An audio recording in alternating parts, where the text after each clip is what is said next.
সরকার আমাদের সঙ্গে রয়েছেন টেলিফোন লাইনে। জগন্নাথ বাবু, যা ঘটলো, তৃণমূল জিতেছে, তারপরে বিজয় উল্লাস এমন পর্যায়ে হলো যে সেখান থেকে বোমাবাজি এবং সকেট বোমায় একজন 13 বছরের নাবালিকা তার প্রাণ গেল। এটা কি ধরনের বিজয় উল্লাস? কেন হলো এরকম? আপনার কি মনে হয়?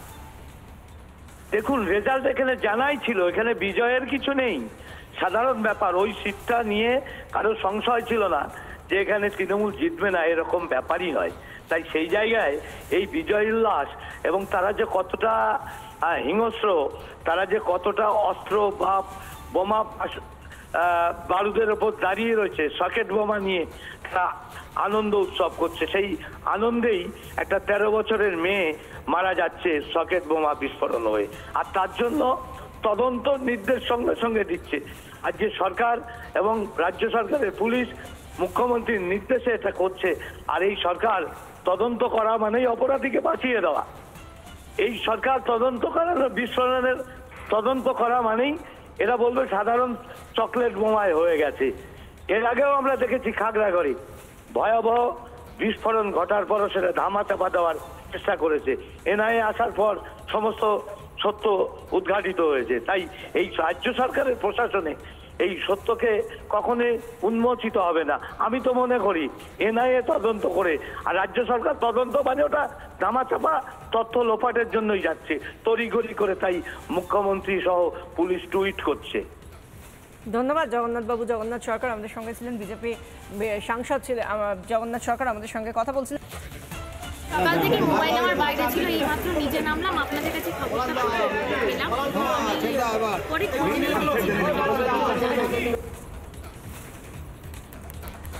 তাদের কাছে সেরকম কিছুই বলার নেই, তারা এতটাই আনন্দিত, তারা নিজেদের ভোটে জয় 50,000 ভোটের মার্জিনে জিতেছেন আলিফা আহমেদ, তার সেই সেলিব্রেশন মোডেই তিনি রয়েছেন এবং সেই সেলিব্রেশন মোডে বোধহয় রয়েছে গোটা দল।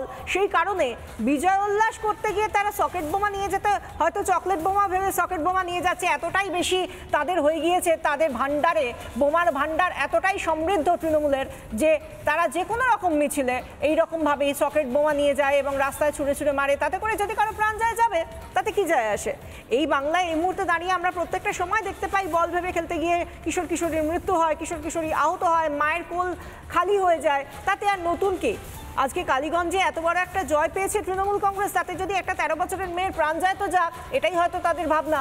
কারণ এখনো পর্যন্ত আলিফা আহমেদ যতটুকু বললেন তাতে করে কোনো রকম দুঃখ প্রকাশ তো আমরা দেখলাম না সেভাবে, বরং আমরা যে ছবিটা দেখাচ্ছি এই এই এই একদিকে একটি বাচ্চা মেয়ে, যার নাবালিকা একটি কিশোরী 13 বছরের, সেই মেয়েটি লুটিয়ে পড়ে রয়েছে, রক্তাক্ত লুটিয়ে পড়ে রয়েছে, তাকে সকেট বোমা তার দিকে লক্ষ্য করে মারা হয়েছে এবং অন্যদিকে বিজয় মিছিল চলছে। একটা প্রাণের বিনিময়ে অনেক মানুষ একসঙ্গে বিজয় মিছিল করছে, সেটা তো একটা প্রাণ, তাহলে কি করে তারা দেখতে পাবেন? সেটাই বোধহয় তাদের বিজয় উল্লাস। এই এই সবুজ আবির নিয়ে তারা আনন্দ করছে, রীতিমতো আবিরের বোমা বানিয়ে খেলছে এবং তার সঙ্গে সঙ্গে একটু সকেট বোমা এদিক ওদিক ছুড়ে দিচ্ছে, যে কারণে একটা ছোট্ট প্রাণ যদি চলে যায় তো যাবে। এরকম তো হতেই থাকে এ রাজ্যে, নতুন তো কিছু নয়। আজকে আমরা যে ছবিটা দেখতে পাচ্ছি সেটা একটা ভয়ঙ্কর ছবি, আমাদের কাছে ভয়ঙ্কর, হয়তো তৃণমূলের জন্য বা তৃণমূল বা শাসক দল তাদের কাছে হয়তো এভাবে ভয়ঙ্কর নাও হতে পারে। তাই হয়তো তারা ছোট কোনো ভুল ঘটনা বা এটাকে নিয়ে হয়তো অন্য কিছুও বলতে পারেন। আলিফা আহমেদ, যিনি তৃণমূলের বিজয়ী প্রার্থী, তিনি ঠিক কি বলেছেন আরও একবার শুনুন। সকাল থেকে মোবাইল আমার বাইরে ছিল, এইমাত্র নিজে নামলাম, আপনাদের কাছে খবরটা পেলাম। পরে সকাল থেকে তিনি কি করেছেন না করেছেন তার পরিসংখ্যান দিতে ব্যস্ত ছিলেন আলিফা আহমেদ। তিনি জিতেছেন 50,000-এরও বেশি ভোটে এবং সেই এত ভোটে তিনি যখন জিতেছেন তখন আনন্দে উচ্ছ্বাসে ফেটে পড়বে তার কর্মীরা, তাকে যারা জিতিয়েছেন দলের সেই সহযোদ্ধারা। একেবারে যুদ্ধকালীনভাবে তাদের হাতে হাতে সকেট বোমা চলে এসেছে।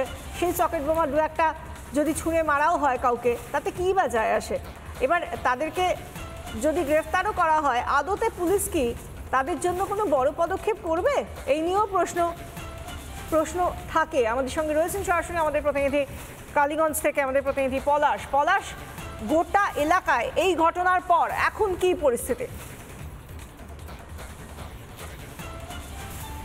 নানা ধরনের কন্টেন্ট দেখার জন্য লাইক করুন, শেয়ার করুন আমাদের ফেসবুক পেজ, সাবস্ক্রাইব করুন আমাদের ইউটিউব চ্যানেল। পাশাপাশি অন্যান্য ব্রেকিং নিউজের জন্য অবশ্যই চোখ রাখুন রিপাবলিক বাংলায়।